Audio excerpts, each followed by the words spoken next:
Today's episode is all about culture, leadership, innovation, organizational agility, and infusing technology into sport, not as an add-on, but truly marrying the two together.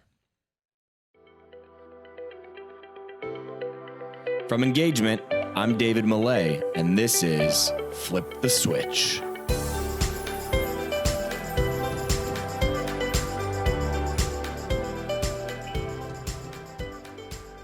Quick plug before we get to our guest introduction today. If you're focused on guest experience or employee experience, definitely go check out our email newsletter.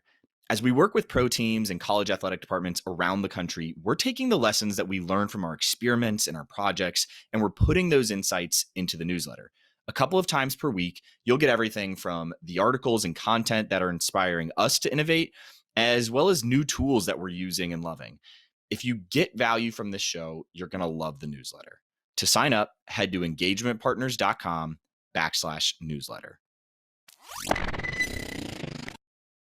What's going on, everybody? Welcome back to another episode of Flip the Switch, where we sit down with leaders in customer experience and employee experience, and we try to figure out what are the trends that they're paying attention to, what are the experiments that they're running, what are the principles that have driven their career success and growth, and then we try to take all those insights and we apply them to the world of sports and entertainment. Sometimes we sit down with leaders that are outside of the world of sports and entertainment, and we infuse those insights in. But sometimes we sit down with really innovative leaders in sports and entertainment. And that's what we've done today with our guest, Rachel Jacobson. Rachel spent 21 years at the NBA. Most recently, she was their vice president of global business development. After 21 years, she left. She went outside of the sports and entertainment industry, moved into kind of the world of professional development, if you will, and spent about 2 years outside of the space at a startup. And then she came back in, and now in her current role, which she's been there about a year, maybe a little bit over a year, she's the president of the Drone Racing League. If you're not familiar with what the Drone Racing League is, that's all right. This is your introduction. Go look it up. It will excite you. It's going to get your brain moving because they've taken a unique approach to sports and entertainment where if you hear Rachel talk about it, they are a technology company first. They're not a sports and entertainment league infusing technology in. So when you look at the different decisions that they're making from a business perspective, from a customer experience perspective, even from an employee experience perspective, technology is at the forefront of that. Part of that is because they know their customer base. They know that their customers are hyper-focused on new technologies and specifically like the engineering aspects of technology. And so they are taking all of those things and bringing it into their world and making and leading with technology, whether that be in the high-tech drones that they're using, whether that be the specific camera angles, whether that be the investments that they're making in the community from a STEM perspective, just the way that they are, the multifaceted way that Rachel and her team at Drone Racing League are approaching business is really unique to what a lot of other teams are doing out there. And I think there's a lot of lessons to be learned from traditional organizations as to how they're looking at the holistic customer, the holistic people that are fans of their organization, and trying to serve those bigger needs rather than just purely providing a form of entertainment. They're really getting to the core, the deeper aspects of their customers and the people that they serve, and trying to find new ways to serve those fans and those people. All right. I'm not going to steal any more thunder there. I'm going to let Rachel go into that. But one quick aside that I do want to go into before we talk about this. Sometimes we meet people on this show and I get to talk with a lot of incredible people around the world, many of whom I've never met before. Rachel was one of those people. And sometimes those conversations are interesting, they're intriguing, but rarely do I walk away from a conversation saying, that is someone that I would want to go work for. That was 100% the case here with Rachel. From the clarity in which she conveyed her thoughts to just her general persona of how joyful she was approaching this role and approaching the podcast. I mean, we had so much fun on it. If I'm you and I'm listening to this and I'm thinking about what my next career path is and I'm focused on technology and innovation, Drone Racing League probably maybe wasn't at the top of your mind for thinking about it, but it should be, because Rachel is someone that I would want to go work for personally as a leader. So I know they're growing rapidly. Just a plug here for Rachel and her team. Also, it's partly so she doesn't go steal my team members, because I know you're after Katie, Rachel. She's not for hire. Anyway, let's jump into this episode. Before we get going, though, if you want to get a hold of Rachel or follow along her journey, go follow her on Twitter. Her Twitter handle is Rachel, that's Rachel, Jacobson. Jacobson is spelled with an O. We'll link to that in the show notes. We'll also link to Drone Racing League website and more information on where you can get a hold of them. We'll put that in the show notes. But without further ado, let's jump into this episode with Rachel Jacobson. Rachel, welcome to the show. Thank you for having me. You guys didn't hear it, but in the pre-conversation, Rachel is trying to poach Katie, our producer of this show, to join her incredible organization, Drone Racing League. But Rachel, other than you trying to take our employees, welcome to the show. Thank you. And Katie, we're going to call after, right? Well, Rachel, let's back up a little bit before we talk Drone Racing League. You spent 21 years in the NBA, which in my mind is kind of world-class when it comes to a sporting league and how they run everything. And you've worked your way up from management training all the way up to senior vice president of business development. Can you point to any specific projects or roles that you had with the NBA that you feel like really prepared you for what you're doing now? All of it. I mean, for me, I need specifics. For me, it was such a dream job coming out of Cornell when I thought about wanting to do something in sports and entertainment, and you have the best visionaries in the world. David Stern, Adam Silver, you look at the NBA ownership and who's out there, and this was the most progressive team that was at the forefront of all of sports and entertainment. So I had such a courtside view from that literally like first day on the job to when I left 21 years later. And when I point back to different defining moments throughout my career that, you know, as you asked, prepared me for what I'm doing now, I would have to say it was at those points where there was a challenge. There was a situation that the NBA had to deal with, controversy, you know, other things that went on the court, off the court. And it was really there where I saw firsthand what leadership really meant. And that was, you know, taking accountability, making sure that we put processes in place so things don't happen again. And really it was that preparedness. You know, I think about not just like the prep for the meeting, but it was always thinking through every situation, every permutation of an all-star game, of a global game. When David wanted to enter China and really put stakes in the ground of this sophisticated mindset of any of the, you know, projects that I was working on, I knew that I had to bring my A game every step of the way. And watching, you know, being in those boardrooms and watching people just, you know, passionately fight for their points or come in with, you know, almost a thesis around why the NBA should be doing something, why our draft should look different, really being able to take all of that in. And so much of the evolution of sports over that 20 years, when I think about sitting here today with a younger sport, you know, we don't have 70, 100 plus years that the traditional stick and ball sports do. But it is that mindset of, you know what the ingredients are, and you take all that down and you figure out how you then build the most incredible organization, really starting with the people first.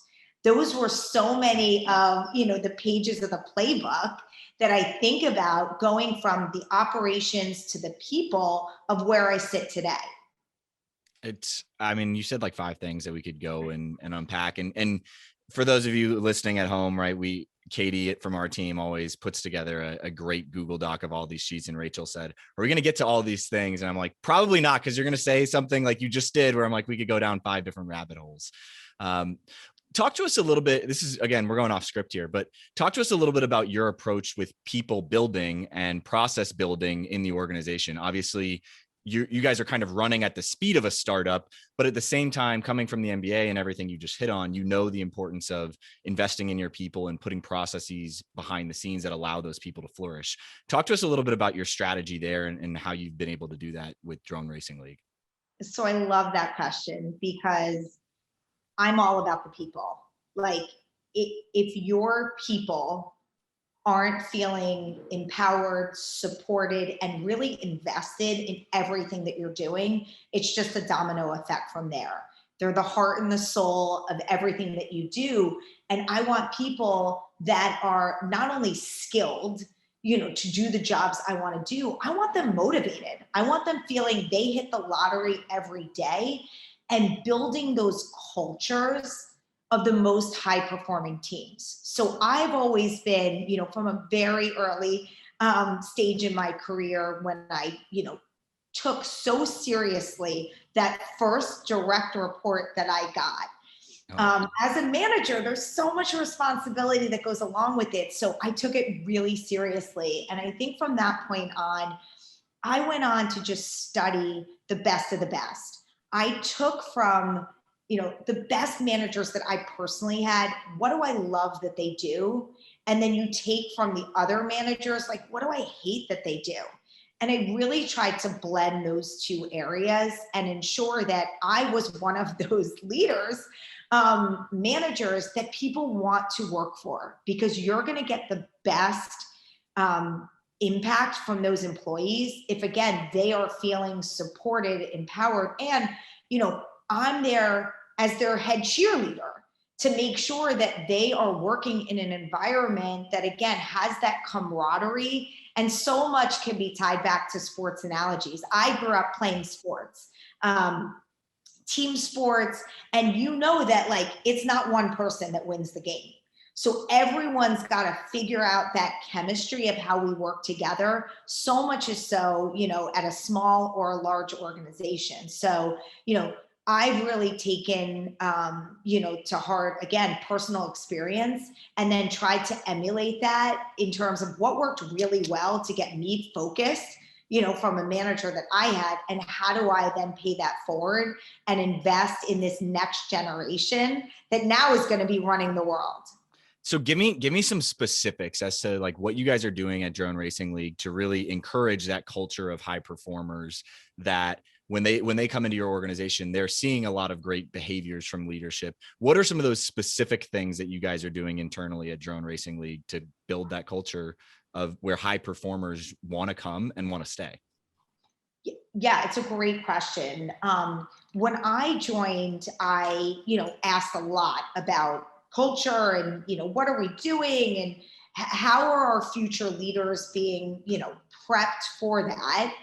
And one of the things that was shared with me is this notion of everyone's got a seat at the table.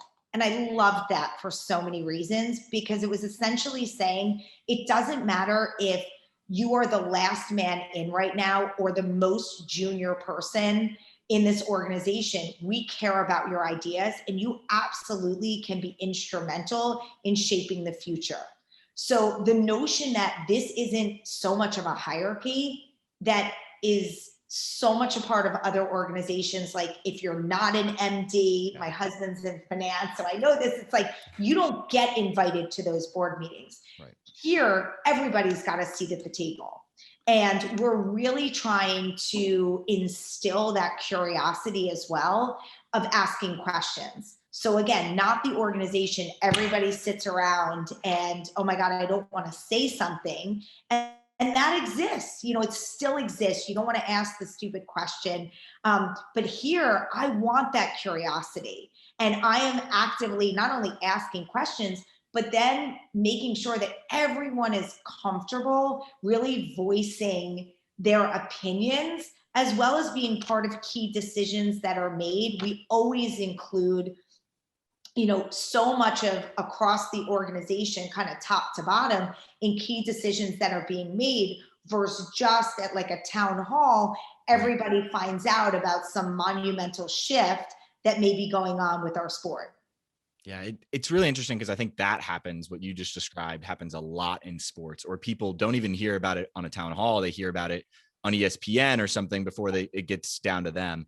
And so I think if you're out there listening and you're trying to create a culture that's innovative, like what Rachel has done with Drone Racing League, I think the point that you hit on that is really good, is about creating a culture that encourages people to ask questions. But as a leader, if you're going to encourage those questions, you've got to be really transparent about the answers. And even if your answer is, hey, I can't tell you that right now, you have to encourage it with actually the follow-up that you give as a leader, not just saying, oh, we want you to ask questions, right? 100%. Well, let's move on to the next thing. I want to talk a little bit about some of the lessons that you learned from leaving the NBA, going outside of sports, and then what brought you back to Drone Racing League, back into sports. Give me one thing, or the number one thing that you took from that short time period where you left sports that you've now brought back into the sports and entertainment world. Oh my goodness. One thing. There's so many. Just give me first one that comes to mind. First one that comes to mind. Hustle. Tell me more. You got to be hustling. So, one of the things that I loved about the NBA is we're not a formulaic model. Every day was different, even in a sport that had years, under their belt of you tip off the season at this time, the All-Star game, like it was ever evolving and changing. So just that, like being on your game all the time was really important. Then I leave sports and I'm in an entrepreneurial setting. I'm in an HR tech startup, employee number 4. You talk about hustle, it's like supercharge that times 10. You're now not just in charge, you're at FedEx on the floor, writing out labels for a presentation you just printed off your own laptop with a portable printer, shipping it out in advance of a meeting that you're like trying to get an Uber to get there in time. So it was, roll up your sleeves, get your hands dirty. And when I think about, again, all the preparedness of, there were things that we knew to like, oh my God, every day is that like hustle and just you're doing it for the first time in startup world. And now calibrating back to sports where DRL, you think about the NBA, like 1,000+ person global organization, 70+ years. You look at the Drone Racing League, when I joined, we're a 5-year-old sport. However, we're on NBC, we have a global footprint, we have like a Navy SEAL operation when it comes to executing events. So all of those key ingredients that you see in global sports and entertainment properties that frankly are the big 5, we have all of this here. However, you get to still be an entrepreneur because your future, like your best days are ahead. And not many people can say their best days are ahead. I mean, you look at the landscape right now, these athletes that have trained their entire lives. And then we have COVID. And then the Olympics get canceled and moved. And we're still in that uncertainty, in terms of what is happening. We wake up every day being able to be agile and flexible. And we talk to a company, they're like, we want a drone race on the moon. Amazing. We can do that. We want to be in China in 2022 for the launch of this, technology chip that we're building. Amazing. I can be there.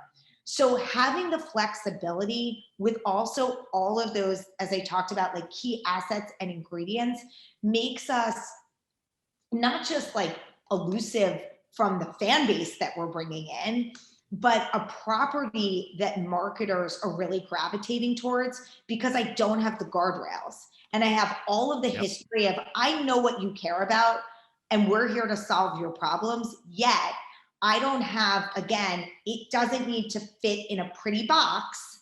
Like maybe, it was for some of the other properties that you work with. It's so interesting because I think the brand guidelines and stipulations that traditionally sports and entertainment organizations have said, this is what we're going to hang our hats on. We have to be XYZ because of whatever is out there, right? We have to have these standards and these guidelines.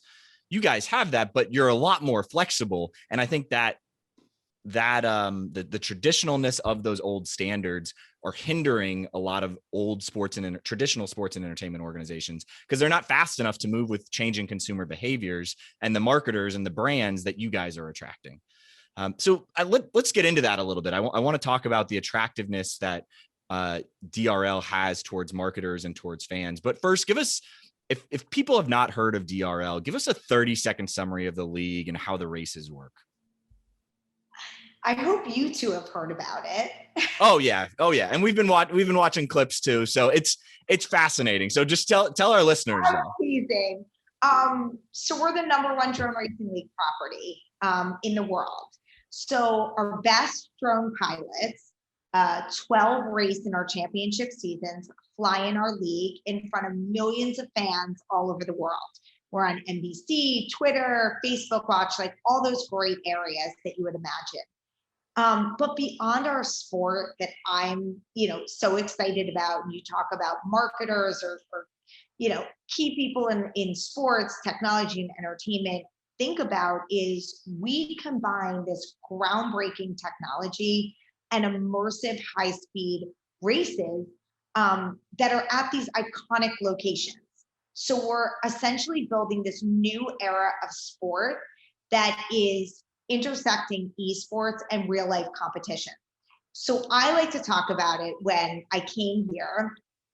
People are like, are you live events? Are you esports? Like, we have the best of both worlds because we straddle both. We are, flying all over the world in football stadiums, in NBA arenas, around palaces in Europe. Wherever we can safely fly our drones and allow thousands of people to come and see the thrill of drone racing live. But then we're on Xbox and PlayStation and Steam. And what I've loved so much about this sport is how aspirational it is for children. So I have 11-year-old boy-girl twins. And they play basketball and now they golf. That's our new sport that we took up during COVID, which I love. I mean, who doesn't like to go out with their children and play 9 holes? Agreed. So what we found is everyone is growing up in this different, world of sports. They don't want to sit through hours of, I'm not going to pick on sports, hours and hours. They want the next day to go on ESPN and do the 2-minute drill. I got this score from this league. I got this score from the other league. They don't want to devote the time. So what's great about our sport is we move so quickly. The highlights, the content, and that's really where we found this foothold because not just is it, exciting to watch and easy to follow, but you're 11 years old right now, you go on your Xbox or your PlayStation, you learn how to fly a drone. We're the most true to life sport, a simulator game.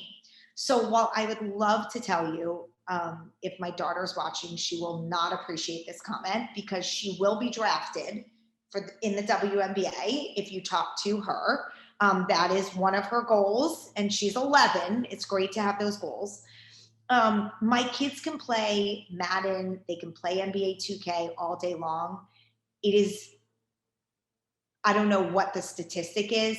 If they went outside for them to get professionally drafted, that is really difficult.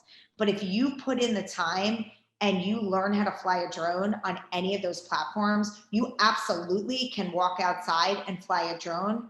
And not only can you do that, you can compete because we have online tournaments to actually be one of our championship pilots in our player to pilot type of racing series. So I want that. Like STEM is really important. We're making it fun and contemporary. When you think about kids growing up, they think about these careers so differently now. And I want, my daughter and my son to think about science and technology and math as careers, not just being professional athletes.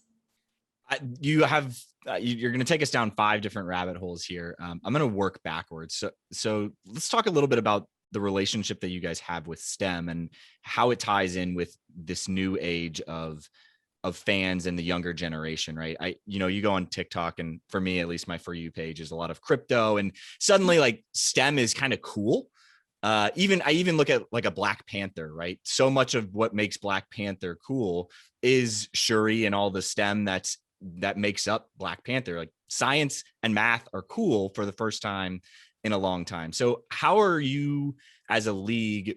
What other efforts are you guys engaged with to continue to partner with different STEM organizations that are out there? You don't have to go super deep, but I'm curious as to how this ties into the growth of the league. Yeah, so very similarly, when I worked at the NBA, you look at what's core to your DNA, what's really authentic. We did NBA Cares, which invested in everything from playgrounds for children to play with to locations where kids, and families can live, learn, and play. So again, activity for the NBA was something, very authentic. You show up at the Drone Racing League, we have half of our building is engineers that are hand building drones every day. So inherent in that is STEM and programming and curriculum of what we can push out to market. So we actually built, prior to me joining, DRL Academy. And what that is, curriculum for teachers. It's making sure that kids, again, have workshops online where they can build their own drones and customize that. It talks to them about these different careers. Our pilots come on Zoom, and have great conversations. So we have this whole curriculum that we are allowing schools to tap into. And this is all over the world.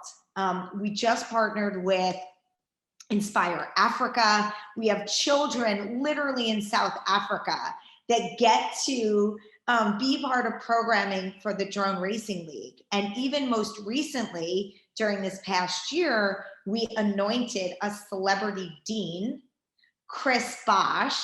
So There we go. Not only do I know Chris from obviously NBA, but here's someone that graduated from Georgia Tech. He's a dad of 5.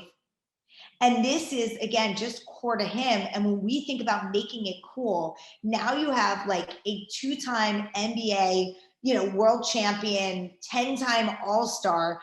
Chris is there with his kids, making it super cool and fun. So you're going to continue to see us working with mainstream athletes to bring them into our ecosystem here, and also work with the best robotics companies and technology companies to, again, show it doesn't just have to be you're building or racing drones or working here, with my team. It is just about opening up the idea of these types of avenues that you might want to pursue in your career. It's so interesting the way that you talk about potential fans and people coming into your ecosystem. I think a lot of sports marketers tend to look at, how can I market and sell a ticket to this live event that we have here? And you guys very clearly have said, let's look at the bigger lifestyle, the bigger interest that our fans might have outside of Drone Racing League. How might we tap into those additional interests and lifestyle behaviors and use those outside things to bring them into our ecosystem? Maybe, I guess, talk to us a little bit about who your core demographic of people are that you're trying to attract to the sport. And because I think you've already shown us how you're doing that, but talk to us a little bit about your demographic specifically and how you're targeting non-traditional sports fans.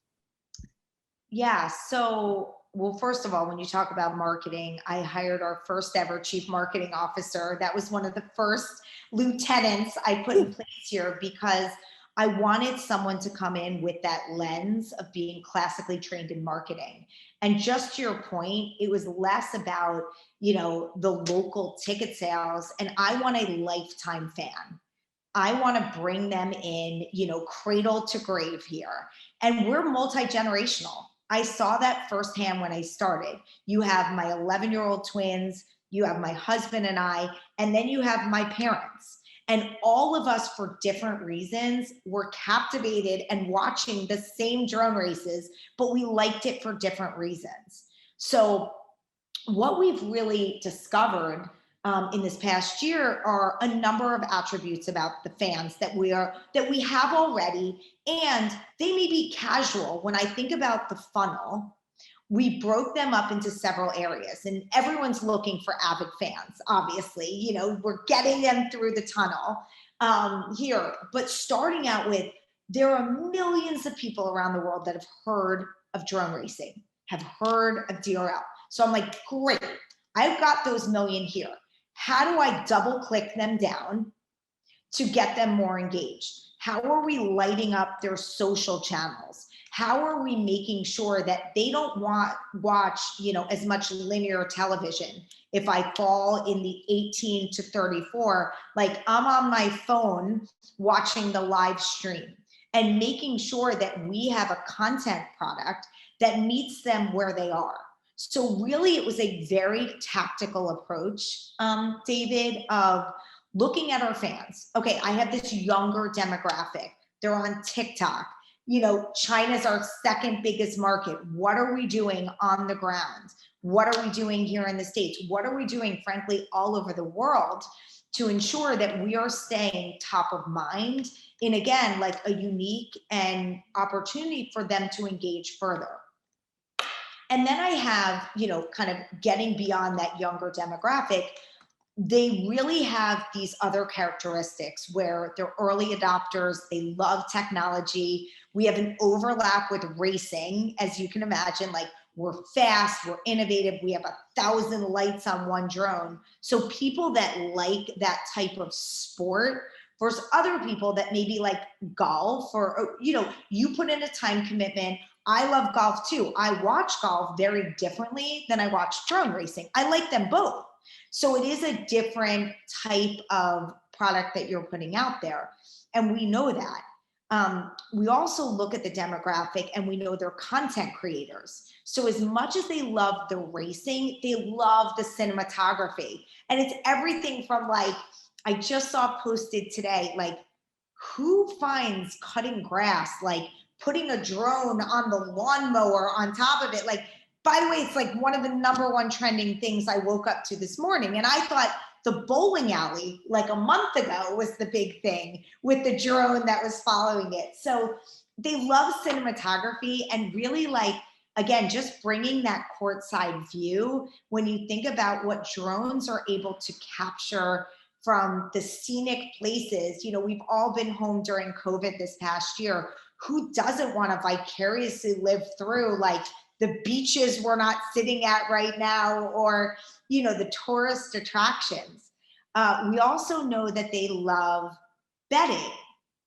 So that was one of the attributes we jumped on. We're like, they want skin in the game. Whether it's free to play or real betting products, we had an opportunity when we went live to air this season during COVID to then work out like a whole roadmap of getting approved to legally bet on drones. And we did that in 51 days. We literally started the process. Wow. And then our first state was Colorado. We got a data and integrity partner. Colorado came, New Jersey, New Hampshire, Michigan we just got. So that was another thing where you talked about like, understanding our fans is really helping us on the marketing side because like we're then intersecting. And then when I think about who is waking up today that knows nothing about DRL. So 70% of our fans don't follow the big five. So 30% of people following the big five, I want to bring in to our ecosystem. And I have to appeal, like, what do people love about football or tennis or, again, the NBA coming from that? How do I bring that fan base over to DRL? Is it getting Chris Bosh to be our celebrity dean? And all of a sudden, people that love Chris Bosh, what's Chris up to? There's other athletes that we know of in the NBA, in the NFL, that are out flying drones. They want a bigger platform to talk about their technology leadership and what they're doing beyond their playing field, of what they're doing. So that's really just to give you a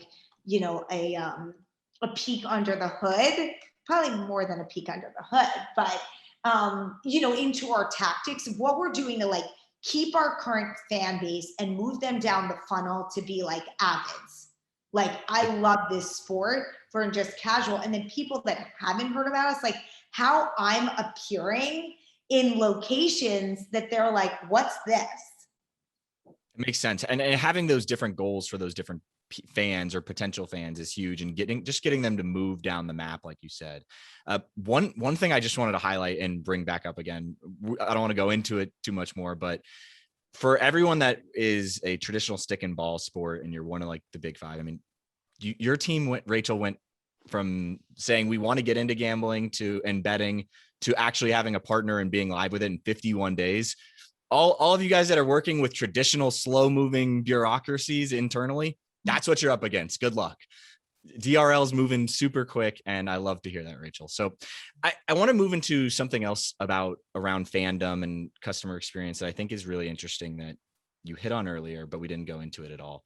You mentioned that you have a player to pilot type program where you can kind of move from doing the simulation and practicing to actually being in the league. Talk to us a little bit more about that and how fan participation is actually leading into being a participant in the actual league itself. Yeah, I mean, so much of what we want to do is ensure that if you are a fan, there are opportunities to come to our races, to follow our pilots, and frankly, compete for, a spot to race in our league. So when we went mainstream on PlayStation and Xbox, so we had been on Steam, which is more of a technical interface. And you think about, millions of people that are on PlayStation and Xbox, you can now play our game. So we've already opened the doors really wide of who can learn how to fly drones. And then we were out marketing those things like player to pilot. So you found out about this year's player to pilot, you're like, okay, I'm not ready yet to enter. You can train this next year. We have qualifying tournaments. We're using amateur drone pilots for other things that we're doing throughout the year. So that is definitely an opportunity that, again, we see as a competitive advantage, because not everybody wakes up and can run the 50-yard dash in, I don't know what they even do it in now, sub 5 seconds or something crazy. I don't know what it is, but something crazy. Not everyone, has different types of abilities for sports. And for us, it's leveling the playing field. Men, women, boys, girls, you can start at a younger age. We want to ensure that our sport is not only diverse, but we are allowing for opportunities for anyone to compete, regardless, again, of other reasons why maybe you couldn't make it to the big leagues in other sports. And that's been something that, not just I've been personally focused on, but we are as an organization, because we want to be a leader in that space. And I look at our own, our own set of employees that are here, and making sure that everyone did not come from the same backgrounds, and there's diversity, around that table that we talked about earlier, coming from different backgrounds, where we can all feel like, skin in the game, our ideas really matter. We want that for our fans as well. again, my kids at 11 years old, they have huge plans for us. They want to see DRL do an all-star game like the other sports. So you're going to see us doing a lot to reach out to the fans to really help, something that popped up this year with fan-controlled football. We're looking at everything. We're not just looking at the NFL. We're looking at fan-controlled football too. And we're seeing, okay, what do people love about this? They love being able to call the plays. So what can we take from each of these sports and really bring to ours? And frankly, we'll make mistakes. But there's no reason why we shouldn't be running into traffic and quick. Like you talked about on the betting space, we're definitely the team that does that. Like we move as quick as drones, and we should, and we've had such tremendous success doing that. You move as quick as drones. I love that. That might be like one of the headline clips, because I think that's just, it encapsulates the agility that you guys have.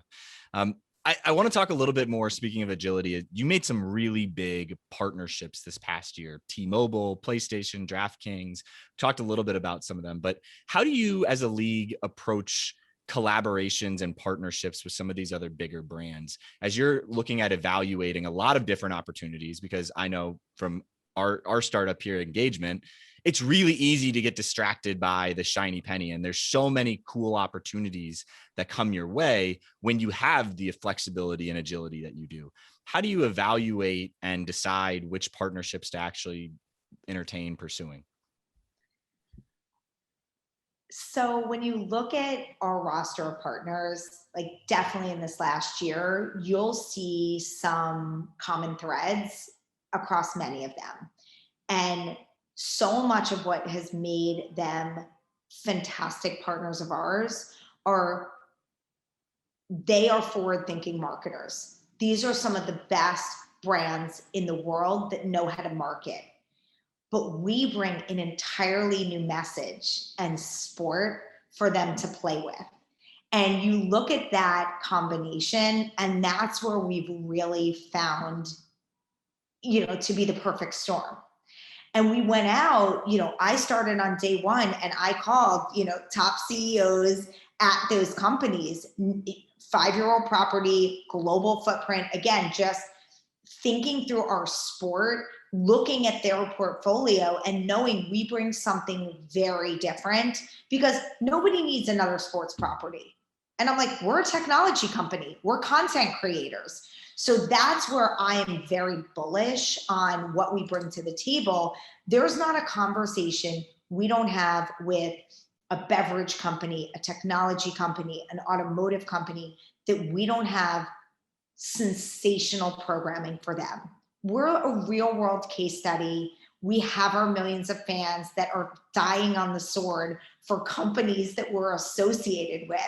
So again, it just makes for this, unbelievably perfect marriage when I know they're already at the forefront of being these incredible marketers. You then take our sport and where we can go and talk about, T-Mobile's a perfect example. Incredible marketer. By the way, I'm in a blue dress today, but everything else in my wardrobe is magenta. This is a company that, again, tons of marketing that's out there. They do Super Bowls, but they do everything. What are we doing with them? We're building the first ever 5G drone. We have a physical drone that is using their 5G technology. So when you look right now at the wireless wars that are happening between the top companies, we are telling this unbelievable story in such a human way. When I think about being one of their customers, we're talking about 5G where they can actually understand what 5G is. This drone is gonna cut content at our races and give everyone this, unbelievable view. So the things that we're able to show off, again, it's a drone using T-Mobile's 5G. So that's not just buying TV spots and this, it is this unbelievable story. And the same thing with DraftKings. They have a lot of teams, they have a lot of sports leagues that they work with. We were the first aerial sport that you can bet on. We had 1 billion impressions when we came out with our PR announcement that day. Wow. And their stock was also up 5%. So we're literally like moving the market. That's what brands want to hear at the end of the day, right? They want that ROI, especially now. And it's no longer good enough just to have the partnership so they can get the suite.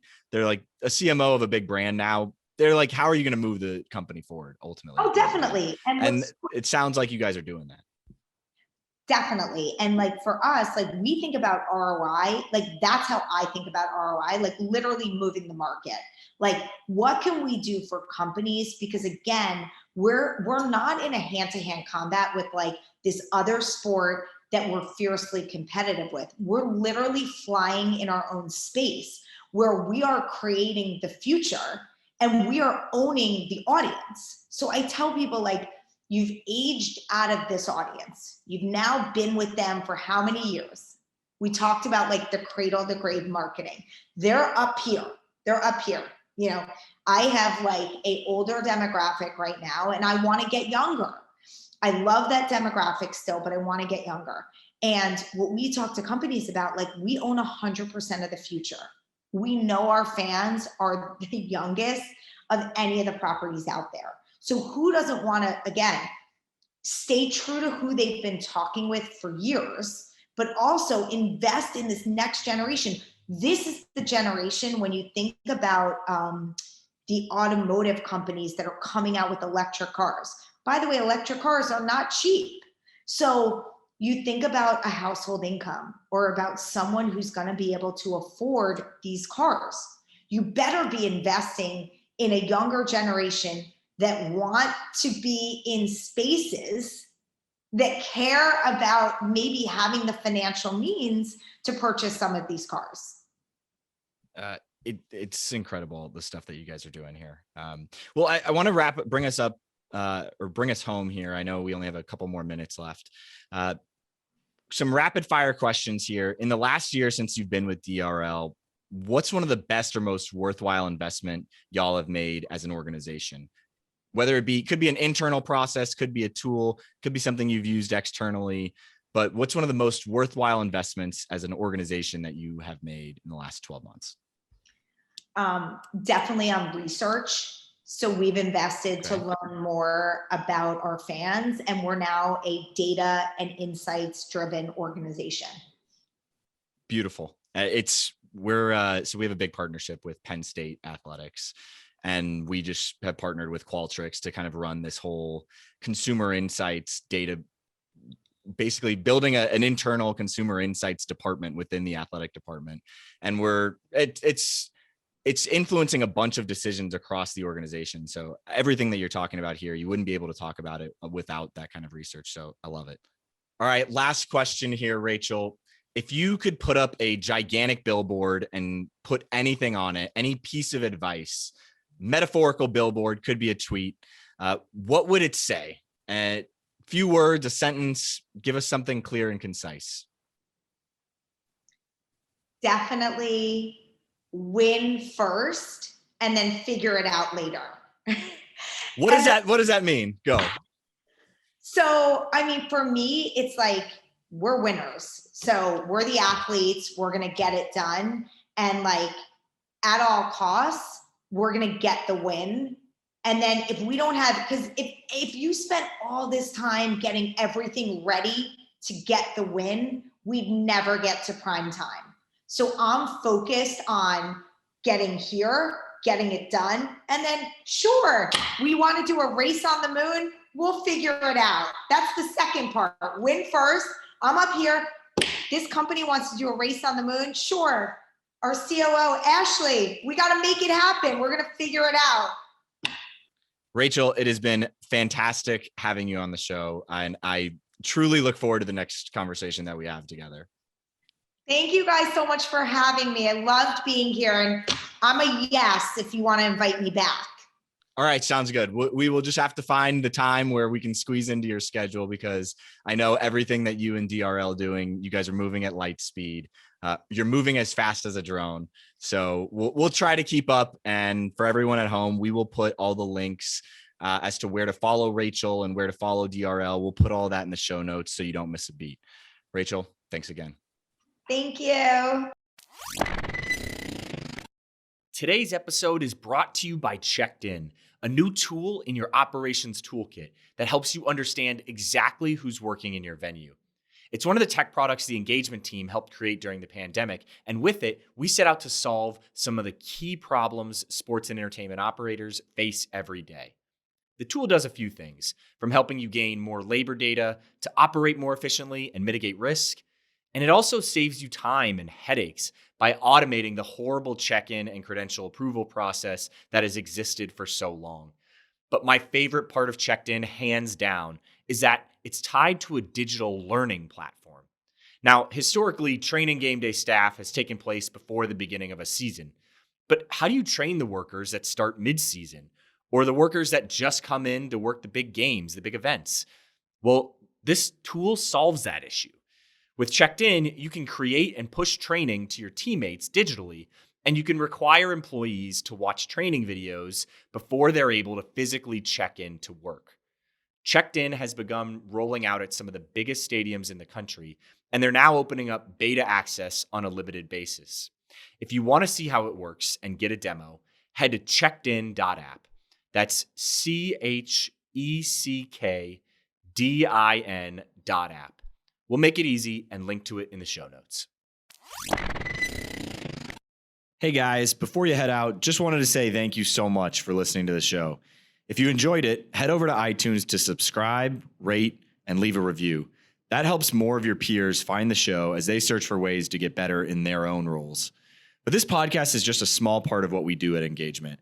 In our normal day in the office, we're crazy focused on helping athletic departments and sports and entertainment companies generate more revenue by becoming more customer-centric. To see how we might be able to help your organization, visit engagementpartners.com to learn more. Download a free guide, check out our blogs and case studies, or schedule a call with us if you want to see how we can help with your particular objectives. Our goal is to help you create deeper connections with fans and generate more revenue. So when you're with us, hopefully you find a nugget or two that helps your cause.